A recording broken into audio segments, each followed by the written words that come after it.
हजरत फातिमा ने क्या मन्नत मांगी, बच्चे सही हो जाएंगे तो बोलिए 3 रोजे रखूंगी। अल्लाह तबारक व तआला ने बच्चों को शिफा अता फरमा दी।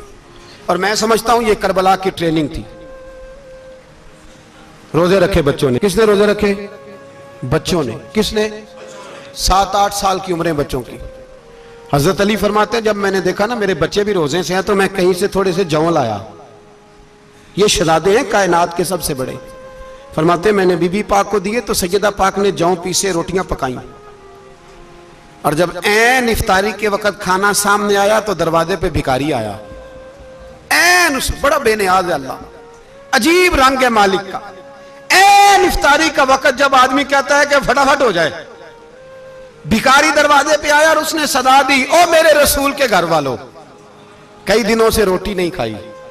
हजरत अली ने, हजरत फातिमा ने बच्चों की तरफ देखा तो इमाम हुसैन छोटे थे सबसे, उन्होंने सबसे पहले बर्तन उठाए खाने वाले और कहने लगे अम्मा मैं ना दे के आऊं।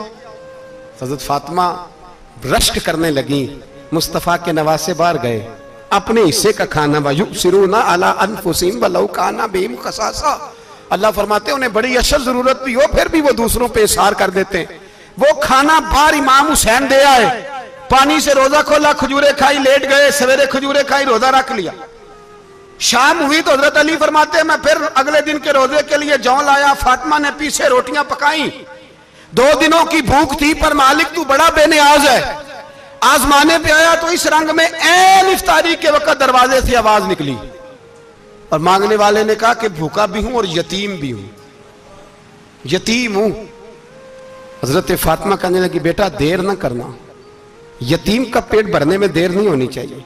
खाना बाहर चला गया, पानी से रोजा, खजूरें। शहजादे हैं शहजादे, ये 2 जहां के शाह हैं, पास कुछ रखते नहीं, 2 जहां की नेमतें हैं इनके खाली हाथ में। खजूर पानी से इफ्तारी भी सहरी भी, सवेरे फिर उठे रोजा रखा। 3रा दिन है, तीसरा। जरा दिल पे हाथ रखना, बच्चा एक रात भूखा हो तो अम्मा सोती नहीं। और मैं कहा करता हूं अम्मा फालज वाली हो ना, फालज वाली मां, फालज ज़्यादा। तो आधी रात को उसका बेटा जवान का थोड़ी भूख लगी हुई थी तो अम्मा को रींगना भी पड़े तो वो रींग के भी जाती है, रोटी पकाती है, कहते मेरा लाल भूखा ना सो जाए। और मुस्तफा की बेटी से ज्यादा बच्चों से कौन प्यार कर सकता है।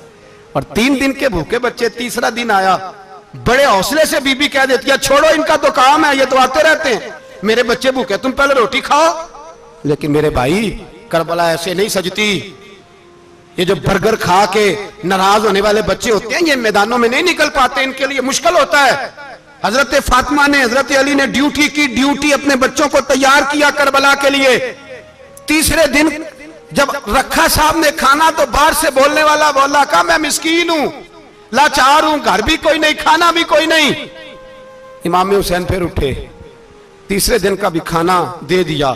हजरत अली फरमाते मैं बच्चे पकड़ के मस्जिद लेके गया, कहीं भूख से मेरे लाल गिर ना जाएं। कहते हैं हामते कामते तीनों शहजादे मस्जिद में दाखिल जो हुए तो बस हमारी कीमत पड़ गई, मुल पड़ गया हमारा। कहते हैं मस्जिद में कदम रखा तो ऐसे लगा जैसे नबी पाक हमारा इंतजार कर रहे हैं। फरमाते 3रे दिन की मगरिब पढ़ने गए तो हुजूर ने तीनों बाप बेटों को चेहरे देखे। फरमाया अली ये जिब्रील खड़े हैं और फरमा रहे हैं तेरे 3 दिन का अमल खुदा को भी बड़ा पसंद आया है, मोहम्मद मुस्तफा को भी बड़ा पसंद आया है, बड़ा पसंद आया है 3 दिन का अमल। मेरे भाई ट्रेनिंग कराई, ट्रेनिंग। हमारे यहां तो हाल बड़ा सख्त है। और दीन का मामला, चोरी आते हैं बच्चे घरों से चोरी नमाजें पढ़ने, दाढ़ी रख ले तो सबसे पहले मसला अम्मा को बनता है। सबसे पहला उन्होंने ट्रेनिंग की, दीन के लिए तैयार किया, हिम्मतें बढ़ाई। और रसूल पाक अलैहिस्सलाम ने खुद अपनी बेटी की तरबियत फरमाई, शहजादी की। किसकी? दुनिया में सबसे बड़ी शहजादी कौन है? आप नाम लेंगे तो दिल ठंडा होगा इंशाल्लाह। मेरा अकीदा है हजरत फातिमा का नाम ले तो अल्लाह दिल को सुकून देता है। सबसे बड़ी शहजादी सैयदा, बोलिए सैयदा फातिमा ज़हरा रज़ियल्लाहु ताला अन्हा। हजरत अली फरमाते हुजूर बड़ा प्यार करते थे हजरत फातिमा से। जब सफर पे जाते तो सबसे आखिर में हजरत फातिमा से मिलते, वापस आते तो सबसे पहले हजरत फातिमा से मिलते। फरमाते एक जिहाद के लिए हुजूर चले गए और मुझे नायब बना के छोड़ गए। मेरे पास माले गनीमत के थोड़े से पैसे थे, थोड़ी सी रकम थी, तो मैंने सोचा कि मैंने फातिमा को कभी तोहफा नहीं दिया तो एक जंजीर ना सोने की खरीद के दूं। कहते कि चेन सोने की जंजीर खरीद के मैंने हजरत फातिमा को तोहफा दी तो सैयदा ने पहन ली। कुछ दिनों के बाद खबर आई कि हुजूर कल पहुंच रहे हैं वापस। कहते मैंने फातिमा को बताया तो मुझे पता था फातिमा क्या करेगी। सैयदा ने सारा घर साफ किया, सारी तैयारियां की, खाने चुने, जो उस वक्त माहौल था हर लिहाज से हुजूर की आमद का इंतजार किया। और सवेरे से ही हजरत फातिमा बैठ गई। सवेरे से हुजूर कई दिनों के बाद आ रहे, कमाल हो गई। फरमाते हैं जब महबूब तशरीफ लाए ना, पहला कदम नबी पाक ने हजरत फातिमा के घर के अंदर रखा, अस्सलाम वालेकुम कहा, और शेर खुदा फरमाते जनाबे फातिमा को देखा और नबी पाक वापस पलट गए। कहते मैं नहीं था घर में, मैं वापस आया, बीबी साहबा ने बताया और मैंने देखा कि फातिमा इस तरह रोती है कि मैंने ऐसा रोते कभी देखा ही नहीं। फातिमा हुआ क्या का पता करो। हुजूर चले गए पर बगैर मिले ही चले गए। कहती है मैं मस्जिद गया, मैंने कहा ऐसा क्या हो गया कि इतना महबूब बगैर मिले रुखसत हो गए। मैं मस्जिद गया और जाकर के मैंने देखा तो नबी पाक की मस्जिद के कोने में बैठे। मैं करीब बैठा, मैंने कहा या रसूलल्लाह फातिमा बड़ा रो रही है, क्या हुआ। कहते नबी पाक की आंखों में भी आंसू आ गए, हुजूर भी रोए। पता है नबी पाक ने क्या फरमाया, ये तरबियत है, इस तरह करबला सजती है। रसूल पाक अलैहिस्सलाम ने फरमाया वो मेरी बेटी होके सोना पहनती है, हर औरत के लिए जायज है, कई किलो भी पहन ले तो शरीयत मना नहीं करती। हुजूर ने फरमाया मेरी बेटी होके सोना पहनती है, अगर फातिमा भी सोना पहनेगी तो उम्मत की गरीब बेटियां किसके तरीके पे चलेंगी। गरीब बेटियां किसके तरीके, जो बाप मजबूर होके 12 बंदों के साथ बेटी को रुखसत करेगा वो कह तो सकेगा ना मैं उस तरह शादी कर रहा हूं जिस तरह मुस्तफा ने फातिमा की थी, वो कह तो सकेगा ना। लेकिन अगर ये भी सोने पहनेगी तो फिर नक्शे कदम कैसे मुतय्यन होंगे। हजरत शेर खुदा वापस आए, कहा फातिमा ये तेरी चेन रसूल पाक को पसंद नहीं आई। भाई ये हकीकतें समझो, जब बच्चों के माहौल के अंदर ये रंग, कैसे बेटियां ससुराल में जाके गुजारा करेंगी जब तू जान ही नहीं छोड़ रहा, जब तू उनको तरीका सलीका सिखा ही नहीं रहा।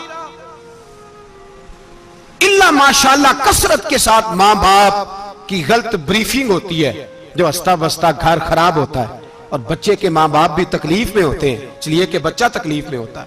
खुदारा इन बच्चियों के साथ वो मामला करें कि ये अपने घर जाके अगर कुछ मुश्किल भी देखनी पड़े तो वक्त गुजार सके। भाई मेरे रसूल पाक अलैहिस्सलाम ने तैयारी कराई, ट्रेनिंग दी और तरबियत की अपनी अहले बैत की, इसलिए 3 दिन पानी भी बंद रहा तो उन्हें कोई परेशानी। यजीद ने कहा सोना ले लो, हीरे ले लो, जवाहरात ले लो, लेकिन उनकी दिलचस्पी नहीं थी तो उनके करीब कोई शय आ सकी। यहां लोग बिकते इसलिए हैं कि मौज करने का बड़ा शौक है, मकान बंगला कारें पजारो ये चीजें परेशान करती हैं तो लोग बिकते हैं। मजमून को समेटना है, मैं 3-4 मौजू आज बयान करना चाहता था लेकिन बातें बस फिसल फिसल के दाएं बाएं निकल जाती हैं। जो बदर की जंग थी ना वो कुफर इस्लाम की जंग थी। ओहद की जंग बोल के बताएं, खैबर की, खंदक, करबला नहीं, हक्को बातल की, कौन सी बोले नहीं, एक दफा सारे बोले आपको सवाब होगा, क्योंकि इमाम हुसैन को आप हक पे कहेंगे तो अल्लाह आपको अजर देगा। कौन सी जंग थी? हमारे हुक्मरान पता क्या कहते हैं, कहते हैं मौलवी हर वक्त तुम्हारे पीछे पड़े रहते हैं, हम नहीं मुसलमान, हम नहीं नमाज पढ़ते, तुम्हें तो सूरत इखलास नहीं आती। यजीद तो जुमा पढ़ाया करता था, तो जुमे को खुतबा देता था। और अजीब लफ्ज लिखे हैं बाज तारीख लिखने वालों ने कि जुमे का दिन था तो इमाम हुसैन, 10 मुहर्रम ना जुमे वाले दिन थी, तो इमाम हुसैन करबला में बाहर निकले तो आपने फरमाया इत्माम उज्जत कर दूं, कोई ये ना समझे कि मुझे तो पता ही नहीं चला, गलती से तीर लग गया इमाम हुसैन को। आपने फरमाया मुझे बताओ तो सही मुझे क्यों शहीद कर रहे हो। कोई ना बता सका तो इमाम हुसैन ने फरमाया मुझे क्या जरूरत थी मदीना छोड़ के मस्जिद नबी छोड़ के आता, मैं तो इसलिए आया हूं कि जिसको तुमने हुक्मरान बनाया वो शराबी है। कौन है? वो रंडियों का नाच देखता है, मुजरे देखता है, मुजरे।